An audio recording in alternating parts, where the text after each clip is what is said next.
most of my senior year I spent applying for jobs and getting a lot of no's. Man, we've all been there. Oh, man. Like just getting heartbroken, being left on red. Imagine being left on red. On LinkedIn.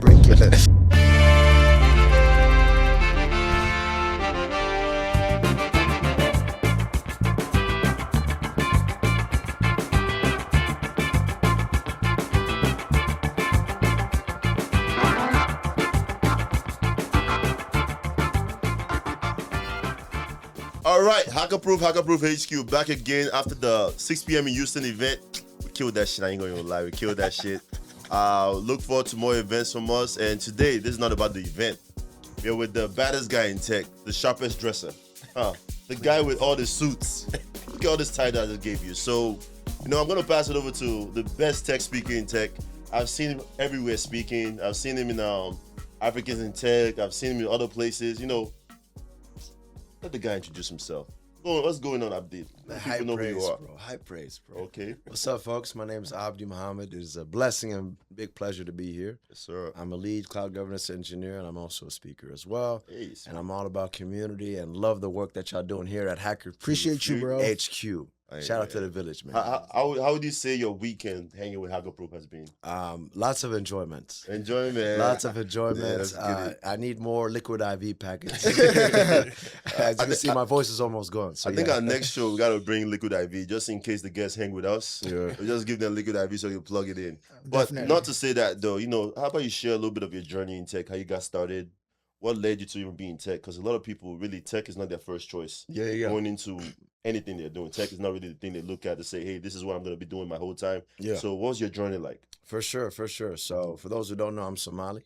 Shout out to Somali. You're the second Somalian person we have now on this show. I feel very special. Yeah. Shout out to all the Somalis. Shout out to all the Somalians. For sure. Yeah. Not even the Somalians. Shout out to all the Somalians doing their thing. Bro. Hey, man. Shout out to Somalis, man. Let's get it. I love Mubarak. But yeah, so I started off when I went to community college in San Diego, because I'm originally from San Diego, California. Right.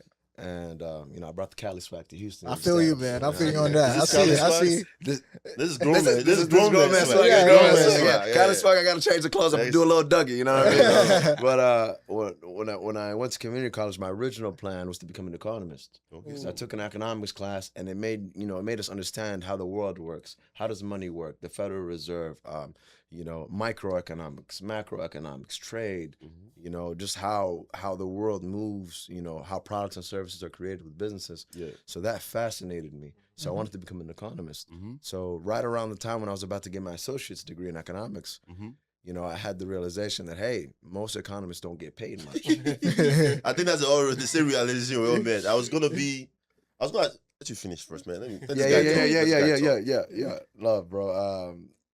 And I found out you have to get your PhD. So when you're like 18, and you don't come from a lot of money, Right. you're like, I can't be in school for 6 years, even though 6 years is fast. Yeah. Right. But it's at still that time, slow. It's slow when you're 18. Yeah, right now, time, 6 years, like, 5 years to do a business, to get really profitable. That makes sense. I can do that, That's right? a good investment, right?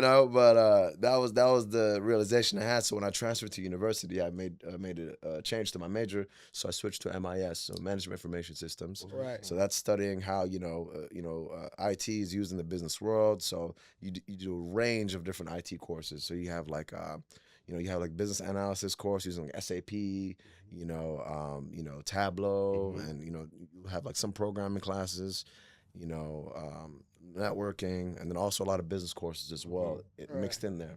So I did that, and then my senior year, most of my senior year I spent applying for jobs and getting a lot of no's. Man, we've all been there. Oh, man. Just getting heartbroken, being left on red. Imagine being left on red. On LinkedIn, bro. So yeah, that's after applying for a long time and finally getting it together, having the right mentors in place. I got my first job, moved to Florida, and that's really how I got Florida. Oh, you told me about it. Your UCF. I live right next to UCF. This is true. Me and this guy got similar history, but we can't talk about it on this show. Hey, Hackerproof. No, we got a Hackerproof after hours. After hours. Stay tuned. Next year, we're going to be making after hours. Hackerproof after hours. Yeah, so that's how it started. So, again, you getting into tech, right?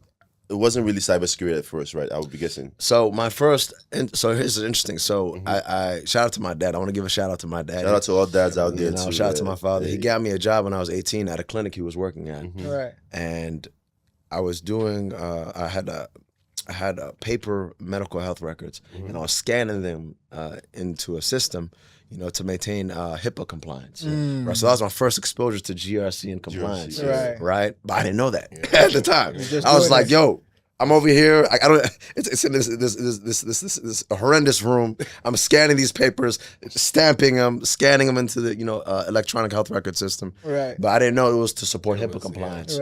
Right. So I did after that, in my senior year in college, one of my homies, and this is important, if you're a student right now, join student organizations, get connected with people, because it was a friend in another student organization called NSBE, National Society of Shout Black out to Engineers. them. Come on now, let them know. Shout out. Hey, shout out to them. Shout out to NSBE. One of the homies from NSBE who was graduating, he said, hey, there's an IT assistant job with the VP of IT, who's also from the Virgin Islands, and he was like, hey, he's looking for another talented kid to work with him.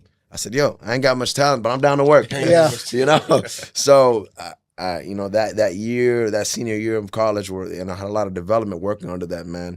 And as an IT assistant, right before graduating, it gave me some basic fundamentals.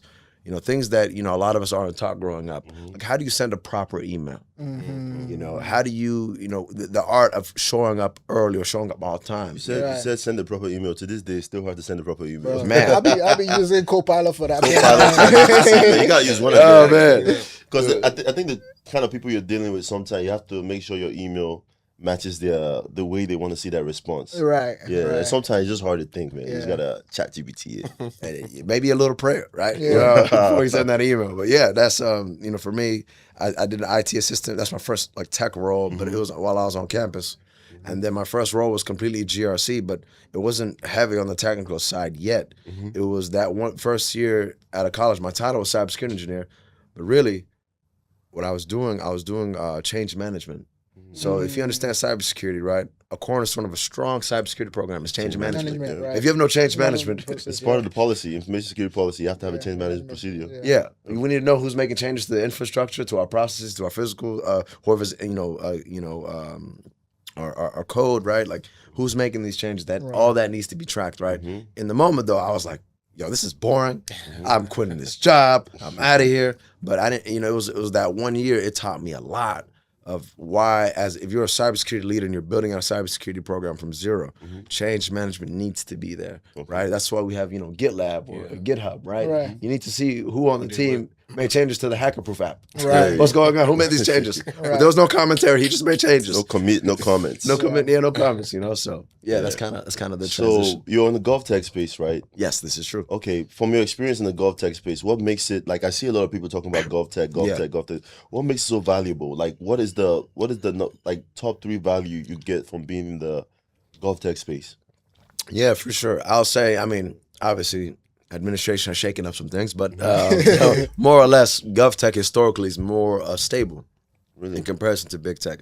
Like the rate of layoffs, let's say if you're working in government or you're for a GovTech company, your Boeings, your Raytheons, your Lockheed Martins, the rate of layoffs compared to a GovTech company versus a big tech company, right? It's night and day.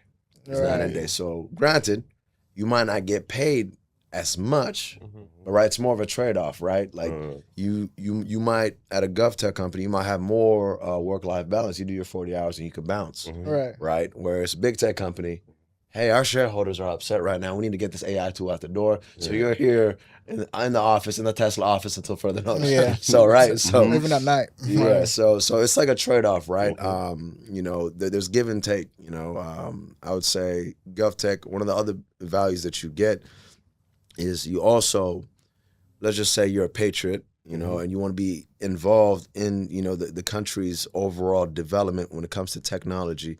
Some people are passionate about that, right? So working for a government contractor, working in the military, or working, on projects building, satellites, building, the latest and greatest, vehicles. Mm-hmm. You want to make America, the number one country in technology and innovation. If you're passionate about that, GovTech is definitely is one of those spaces you could do that. Okay, why is the pay? Is it because the government job? The pay is not as high as like working in the public sector. That's one thing that I've noticed. Yeah, so if you're a savvy negotiator, it doesn't matter where you go, right? If you're really good at what you do, if you top talent, right? If you're Pele, Ronaldinho, Ronaldo, you get as much. You get whatever. If you're LeBron, you get whatever you want, right? Yeah. But I would say But if you're 6 men on the bench or the 12 men on the bench, definitely. I would say so if you work in like GovTech, like let's say you work at a company that does GovTech, right?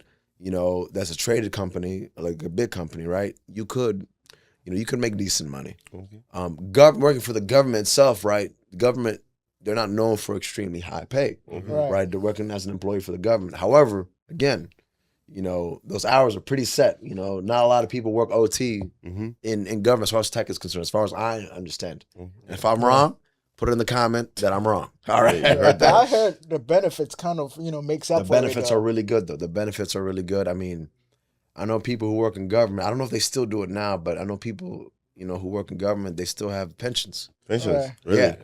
I know. Not only pension. I heard like healthcare. You pay like almost like $0 for healthcare. Is that true? Healthcare benefits are like if you like, for example, if you do the military, you work in the military. You start your career in the military, for example, Air Force, Army.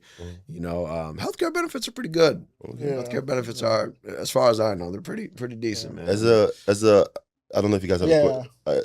Go ahead. Or you I had a question. Okay. Yeah. So the question I wanted to ask is, I move a little bit away. It's like, through your journey, have you had any difficulties, in this space, and how were you able to overcome it, and how were you able to get to where you are now?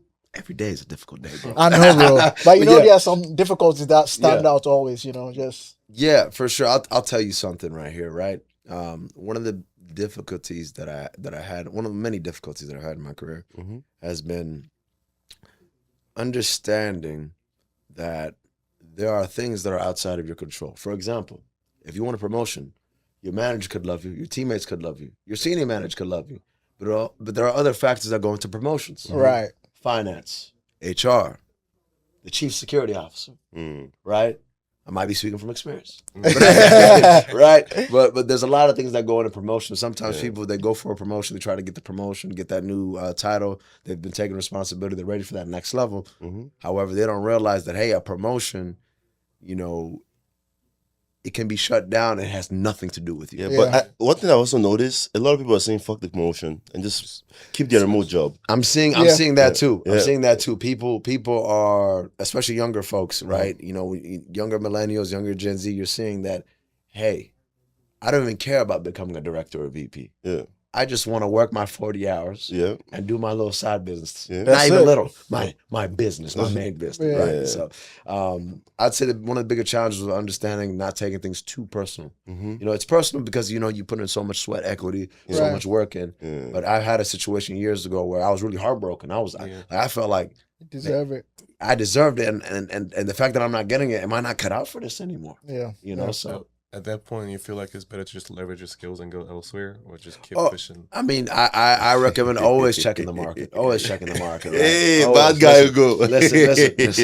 Dangerous. Dangerous. No, but I always recommend interviewing. You never want to get rusty, and also, the interviewing, even if you're not trying to get another job, it just makes you understand. Okay, how much are getting paid? How much are they offering? Yeah. If the gap is significant, then you might want to consider leaving. But if the gap is close, right? It's like, all right. Again, there's a lot that goes into going to a new company, to be honest. You could get there and you hate it. Yeah. Everything's a risk. There's no free lunch. There's no free lunch. And it's the saying that said the woman you know for the longest is better than going to someone new. Yeah. Because then you're going to a new situation where anything could happen. Yeah. This is true. You did mention that young people, tend to, have their main, like their job and have a side hustle. That, yes. What's your take on that? What do you think? You think is a good thing to do? Like, what's your opinion on that? You think it's a bad thing? I don't think it's a bad thing. Let me get some water. I just want to, educate people about it, basically. I think, like, personally, bro, I think that's the best way to go. I think you should have something on the side. you know, something that fuels you, that gives you life. You know, I know. So I have some friends. They're mainly in tech, so they could exit and do real estate full time. Okay. Right. So they don't have any ambition to be a VP or CISO or chief CEO. Right. They have no ambitions. They say, I just want to get my cash here and do real estate full time. Yeah. Right. And there's nothing wrong with that. I got a homegirl. She's big in the makeup space. She's a makeup influencer. Right. And she leverages her tech money to do that. So there's nothing wrong with that. I encourage everybody to have something else outside of the tech. Right. You don't want your career to just be your identity. Definitely. Right. You're a multifaceted human being. God has designed you to do many things. One thing I've noticed also is the people that just make work their only thing, they're usually bitter. They're the biggest haters, actually. Yeah. They don't have any They're your biggest haters. They're usually bitter. They're your biggest haters. You know, you don't want your work to be your life. Truth be told, right? The company doesn't love you. The company loves the company. Right. There's no company that loves you. Amazon just laid off 30,000. Yeah, that's crazy, right, man. Right. They That's got crazy. a generic email. Right. A generic email. Right. You know, even like I tell everybody this. Like, hey, you know, let's say you pass away, God forbid, right? You pass away. Your job is going to be up in the next week or so. HR and finance and the hiring manager are going to get together. All right, time to fill this requisition, right? Because the business has to do what's in the best interest of the business. Right. So, you know, I always recommend that, hey, have something else outside of work that fuels you. You know, it could be a side hustle. It could be something else. For me, for example, fuels me is speaking on stages and speaking life into people. Man, I see you, man. Appreciate that, Speaking with kids, speaking of everything. How did you, wait, what's your passion? Is that your second, like, hobby? Or your what do you want to do with that? Man, long term, my goal in the next 5 to 10 years is to retire from my tech career and teach leadership full time. Where I go to colleges, where I go to, you know, all around the world, speaking life into people, teach them how to be effective leaders within their communities, within their professions, etc. Yeah, That's the learn to be better, man. I appreciate that, man. We need that in our community. Nah, for real. And I'm going back a little bit to what you do in tech. You're a cybersecurity engineer? Yeah, so I'm a lead cloud governance engineer. I do cybersecurity. Okay. I do some work in cost optimization, FinOps. I got. What's the top 2 individuals should know about, like, who want to go into lead cloud governance engineer? Yeah. What are 2 tools they should know that is really important? Man, you definitely have to understand a cloud service provider and how it works. And if you peel that even further, right, it's really compute, networking, and storage. Fundamentally. Definitely. It's always, listen, no matter what it is, it's compute, network, and storage. AI this, AI that. Hey, it's still compute, it's still compute, network, and storage. It was that 30 years ago. It's going to be that 30 years from now. If you understand fundamental, you don't need to be an expert, but if you're an expert, you're going to get well paid, right? Like, if you fundamentally understand compute, network, and storage, all these jobs, site reliability engineer, systems engineer. It's all the same because you're deploying resources. Right. Deploying resources. But I would say, like, in terms of the governance aspect of it. Is there any specific tool that you use to implement governance in the cloud environment? I mean, you know, you have your cloud native tools, right? You have Azure, AWS, GCP. I'm more of AWS, so you have config. You have you know control tower. You have that's if you're deploying the environment from scratch, like creating the management group and right. And then also too, like governance, right? Governance ultimately boils down to oversight and visibility. So you need to see dashboards. So CloudWatch. See a dashboard, a quick side, or maybe you could build your own custom dashboard, right? To kind of monitor the health of the resources, how much are the resources costing you, how much, what's the security? So that's the whole governance of the whole cloud environment. Yeah, that's governance. Yeah, and you need that, right? So you need a lot of metrics, just metrics. Because the leadership, right, directors, VPs, etc., they need to see. They love that. They love They love dashboards. Even though the dashboard might not make too much sense, they love it. Those reports and stuff like that. Yeah, it's very nice. Oh, beautiful dashboard. So, you know, they want to see the dashboard and they want to see, okay, what is the dashboard has to tell a story. Right. So part of governance is making sure that, hey, you know, leadership has the oversight and they can see the security health, the resiliency of your environments, the cost of your environment, or how much money are we burning? Because people don't realize, listen, it's always about the money. Don't get it twisted. Don't get it twisted, right? You know, like it's always about the money. Is whatever we're doing, is security ultimately enabling the business to make money? Right. If it's not, hey, forget your security control. We need to make some money. That's number one first. Company needs to be profitable. If we don't have a business, I'll go, no mas. We're out of here. Just as a guy as fly as you, really fly. Hey. Everything black. Don't get me excited. And brown. And gray, sorry, gray. I got my colors all messed up. How should younger individuals who are moving differently invest their money in tech or what should they do to make sure that they are putting themselves in the best place in the future? Just talking to the younger kids, you know, you work a lot with younger kids. What should they be doing in terms of learning about stocks, investment, and all this thing? What is the best route for them to like put themselves in the I don't think I'm saying it too much, but Yeah. you think you know what I'm talking about? Yeah, I get what you mean. How to just maximize their money, basically. Yeah. That's a great question, right? Everyone talks about get the tech back. You got the back. Mm-hmm. What you gonna do with it? Now where do we go? What Yeah, are we where gonna do we do? go? Right? Gonna blow it up? Yeah, not a lot of people talk about that. Everybody says, hey, breaking the tech. You got the tech back. You're the first person to make 6 figures in your family. Congratulations. Now how to manage that money, right? That's a big deal. Yeah. You know, I do want to make a disclaimer. Hacker Proof and myself, we are not financial advisors. This is all entertainment. This is all entertainment. Entertainment and a little bit of knowledge. A little bit of knowledge. A little bit of knowledge. This is commentary. This is not financial advice. All right, we're back in business. Okay. I like that disclaimer. Yeah, so I want to say that once you get your money right, you know, you want to be a good steward of your resources, right? Definitely. You want to make sure that, you know, there are different asset classes that you can invest in, different investment vehicles. You know, there's no wrong investment vehicle, unless it's a horrible investment, right? But like, let his option too. All your people doing options out there. Stop telling people to do options. Stop telling people to do options. I tell people to do options. Long-term options. There's a lot of people who have learned their lesson from options. Trust me, and I've learned my I lesson. lost my money on options. Hey, I lost money. Listen, another thing. Hey, it's okay to lose money. You know, it's okay. It's to learn. Yeah. You gotta learn. You gotta learn. I like that. You learn. Because listen, you lose $5,000 and then one you day learn and start you not blow $10,000. You're like, okay. You know, I'll tell a quick story. Yeah. I know I started off doing options, right? Yeah. COVID. Yeah, COVID. That's why everybody. That's why everybody got into it. Because options was big then. I started doing options, right? I put 10,000 in. At first, it was growing a little bit. I said, okay. I started taking higher risk, putting bigger call, bigger put, and next thing you know, I lost all that 10,000. But you know what that taught me? Safe and steady wins the race. Definitely. Safe and steady wins the race. There's no need for you just to doing options. It's quick wins, but it's huge loss. But wait, It's like, your options, right? How long were you holding it for? Was it like, were you doing like a year, or you were doing like, I just wanted the next? bro, like, few everybody was days? doing the fast ones. Strike. Bro, I even have a friend. I think you also know that person that lost so much amount of money that he humbled him. So options is for the strong. I don't have it in me. And the risk takers. And the risk takers. But if you want to just invest your money gradually, advice from people who are doing it and done it.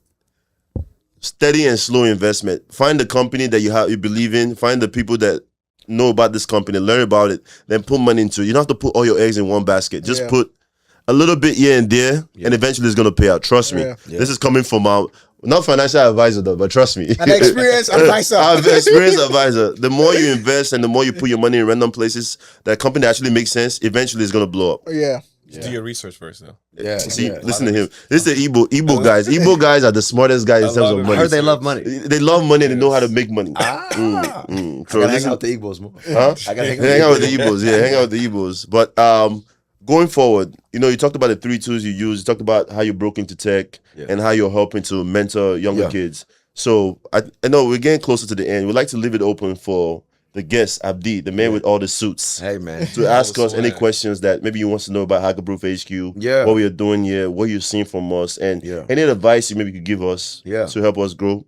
Please. Yeah, man, for sure. I mean, first off, I love this community. Y'all are an amazing time. Thank man. you. Really, you know, I feel like I'm part of a beautiful village. You know, let's get it. It's amazing. You know, whenever we talk shop, talk about life, a lot of humility, man, and a lot of grit and focus, man. Yeah. I'm one of the few people that got to see Hackerproof under the hood. He did. Under the hood. It did. You know, I got to see like how do you go from zero to big time event. You know, and I love what y'all are doing here. I love how you guys are integrating your culture, tech, and also at the same time not forgetting to be of service to the youth. Yes, you know, that is beautiful to see, man. I see Hackerproof being a much bigger platform next year.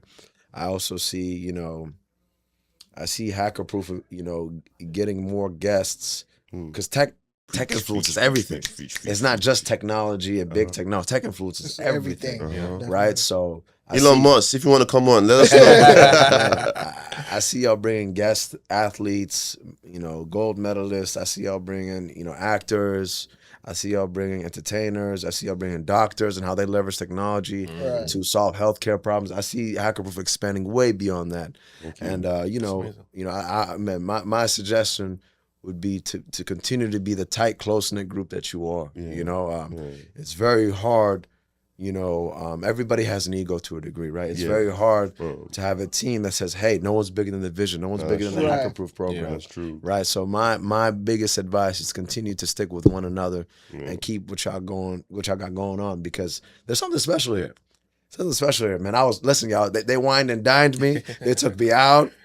They took me out again. You know, man. I had access to everywhere. I said, hey, I'm with Hackerproof, and I was good in Houston. So if you want to come to Houston, check in with Hackerproof. Hey, check in with us. Not even Afrotech. Let me stop before I start I don't want to finish. Afrotech, we love you guys. Thank you all. And it was great having you, Abdi. Looking forward to more things we do together, and looking forward to seeing you grow in your own field and what you do, man. We're all here to support. It's part of the family now. I don't know if you guys have anything else to add. Make sure you follow, subscribe, and just keep up with us. We're trying to grow. We're trying to make this bigger. You know, lock in with us, and we'll lock in with you. Yeah. I'll just like to say thank you to everyone supporting us. Abdi, thank you for coming on. Peace. Peace. Let's get it. That was smooth. That was smooth.